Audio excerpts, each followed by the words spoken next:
sukses itu harus bekerja keras? Ya. Enggak juga. Belajar yang giat? Enggak juga. Sekolah yang rajin? Enggak juga. Terus apa gitu loh? Apa ya? Orang tuanya kaya. Kata orang tua itu kalau kaya terus kemudian bisa sukses? Bisa. Jadi YouTuber, Pak. Makasih, Pak. Buku masuk dibeli, Pak. Ya. Nggak bahaya ta? Lanjut, Pak. Jadi saya bingung. Jadi sukses apa gitu? Pak, pertanyaan saya bukan itu. Apa? Pertanyaannya pengalaman Pak Syuti kan Pak Syuti sebentar, bro. Pak Syuti umurnya kan 54 tahun. Berapa? 54. Ya, nggak boleh nyewa. Saya Nusantara. 25. 54 tahun. Nah, selama 54 tahun Pak Syuti kan udah melewati fase kecil, bayi, muda, remaja, dewasa, mbah. Iya kan Pak? Saya itu kaget ketika ada orang memanggil saya Mbak. Pertama kali ya, waktu saya itu nengok anak saya di pondok di Ponorogo, saya mampir di masjid di Magetan. Kebetulan CSS-an saya itu habis, saya cari colokan gitu. Terus ternyata marbot masjid itu tanya sama saya, nyari apa Mbak?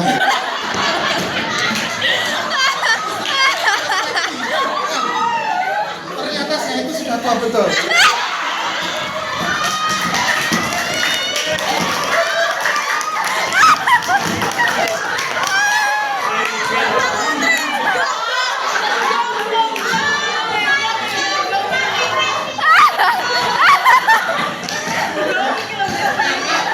Gara-gara rambut saya putih. Terus kemudian orang itu bertanya pada saya, memanggil saya itu dengan kata-kata sebutan Mbak. Ketika saya bilang cari colokan untuk ngecas tuh, kebetulan colokannya tinggi, ya, nggak ada tempat letakkan itu. Terus diambilkan colokan sama dia itu, digoda diambilkan, Mbah ini Mbah colokannya.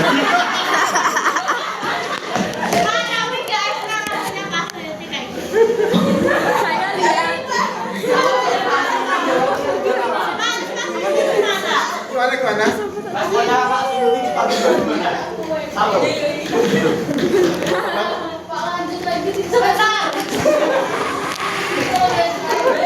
Lagi, Pak. Kayak ngidam, kayak ngidam, ya. Pak, stop. Pengalian isu itu.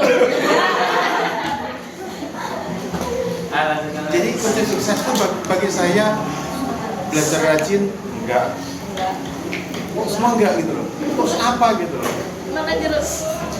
Lucu. Bermakan jeruk. Ya guyon, Pak.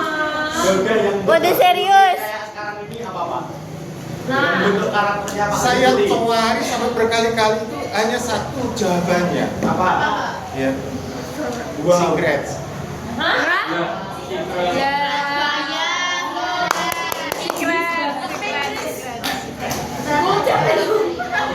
Ya apa tahu itu?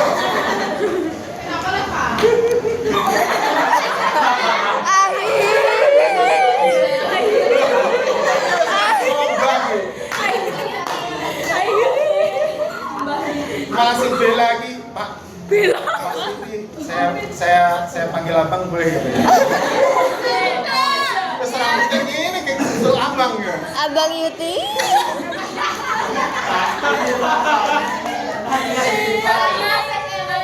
aja ngono le, nek istrine cemburu. Terus saya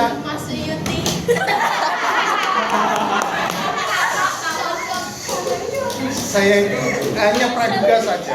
Saya itu hanya menduga-duga saja. Jadi tidak pasti itu jawaban saya. Saya hanya praduga saja. Mungkin karena saya mendekati Yang Maha Pencipta. Masya Allah. Sekarang ceritanya Pak. Mungkin karena saya suka merayu yang menciptakan saya. Pak Yuti Ria. Semua manusia itu sudah ada biyadihil. Semua ada di tangannya. Baik, salam. Mau ketemu siapa? Sudah selesai. Pak, Nabila belum iya.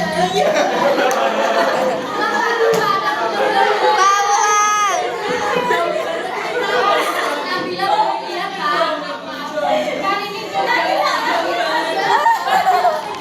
Jadi saya hanya yakin dan percaya kepada Yang Maha Kuasa saja. Karena takdir saya itu nggak bisa saya rencanakan. Saya nggak merencana sama sekali. Saya jadi guru sekarang saat ini itu bukan cita-cita saya. Hah? Saya dulu itu ya, habis SMA terus kuliah. Kuliah itu saya tidak tahu ambil jurusan apa. Kuliah itu ikut teman.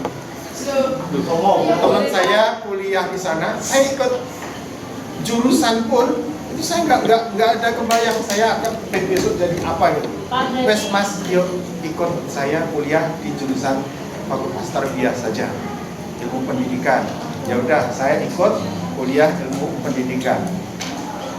Begitu saya selesai sarjana agama, ijazah saya pendidikan, ijazah saya guru, tapi saya nggak mau guru. Saya itu merantau ke Jakarta 1 tahun, gagal, terus merantau ke Surabaya 1 tahun. Saya kerja di Surabaya tidak sesuai dengan jurusan saya. Saya di farmasi, nggak masuk akal kan? Terus dia langsung ngatur. Saya masuk di farmasi, di obat-obatan semua, hampir obat-obatan itu saya hafal. Tapi pada saat tahun 98 itu kan ada PHK besar-besaran. Saya kena PHK. Pak, nggak boleh Ada nangis. hikmahnya. Ada teman saya itu namanya Chandra. Dia pada saat mengantar obat di rumah sakit mana gitu, dia kecelakaan. Obatnya itu hilang. Padahal obatnya kecil-kecil, hanya segini aja. Itu sudah puluhan juta. Dia nggak bisa ke PHK. Dia harus mengembalikan dengan potong gaji. Sampai sekarang kemarin saya ketemu dia masih ada di farmasi. Karena dulu dipotong gaji nggak dikeluarkan. Saya kena PHK. Nah habis kena PHK saya kerja serabutan di bengkel. Setelah di bengkel, kemudian saya nggak tahan, saya pulang. Gimana? Maju. Rumah saya itu tempat wisata paling bagus. Betas. Oh, Betas itu tempat wisata paling bagus. Di rumah saya pada saat saya jalan di Ponorogo, Pak Nardi keluar dari gang itu.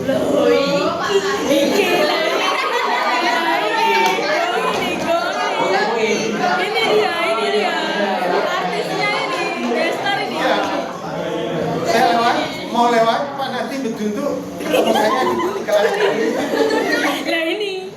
Kebetulan Pak Nardi waktu itu baru saja diangkat jadi PNS, sehingga guru SMP 3 kosong. Saya ditawari Pak Yuti, mau nggak jadi guru? Ya. Mau nggak jadi guru? Gantikan saya di SMP 3. Langsung mau saya. Akhirnya saya menjadi guru di SMP 3. Itu tahun berapa? Tahun 2000 sampai 2005. Saya 5 tahun jadi guru di SMP 3. Habis kan? Apa? Jamnya. Masih.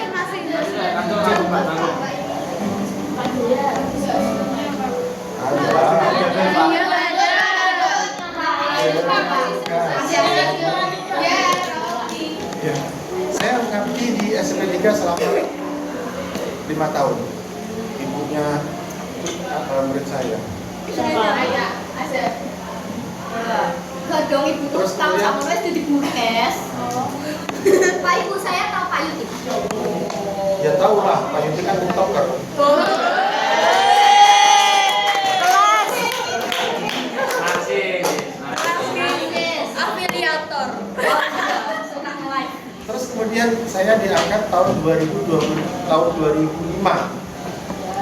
Saya di Kedung Tuban selama 14 tahun.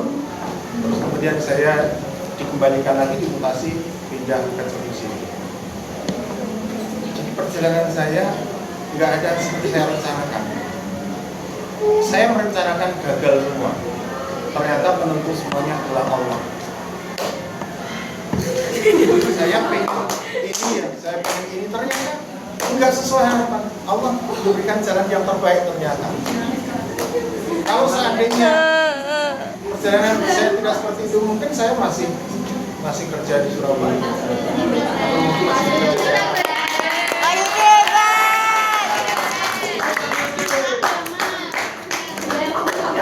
Jadi ketika kamu kuliah di fakultas ini nggak diterima, ternyata masuknya di fakultas yang lain itu adalah cara Allah untuk mengarahkan takdir kita.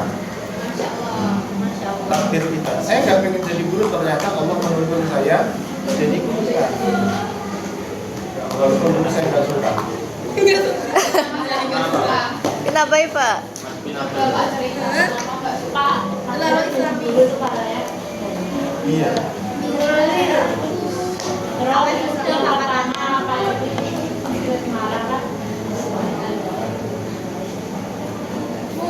Ya, jadi ketika kalian nanti mengalami kegagalan, kemudian ternyata nggak masuk di fakultas perguruan tinggi ini, tapi ternyata masuk di perguruan tinggi yang lain yang sebenarnya tidak kamu suka, jalani saja. Jangan bersedih hati ketika kalian masuk di perguruan tinggi yang kalian inginkan gagal. Ada masih cara Allah di dalam menunjukkan takdir kita. Jalani saja. Dekati saja Allah. Dekati saja Allah. Berdoa saja kepada Allah. Pasti Allah akan menuntun kamu. Ya. Sama seperti kalian berjuang untuk pacar kamu, berjuang mati-matian.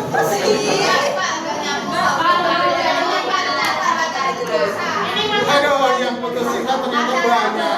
Pacaran dosa, Pak. Astagfirullah. Pak, hukum pacaran beda agama apa?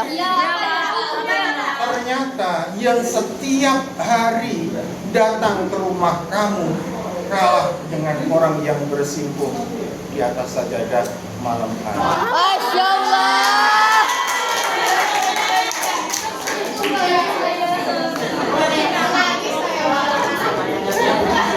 Pak Yud, jawab pertanyaan saya.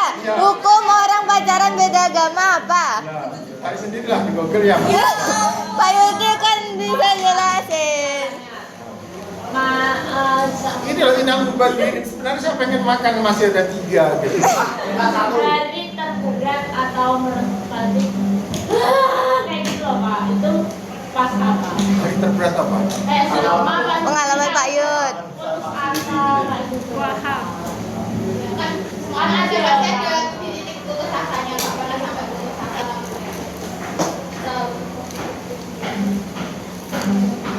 Kayak putus asa saya sepertinya nggak pernah.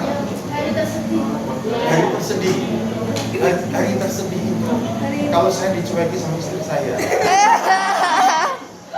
Sedih banget. Kenapa Pak? Dan kasih masarin Pak. Ya bukannya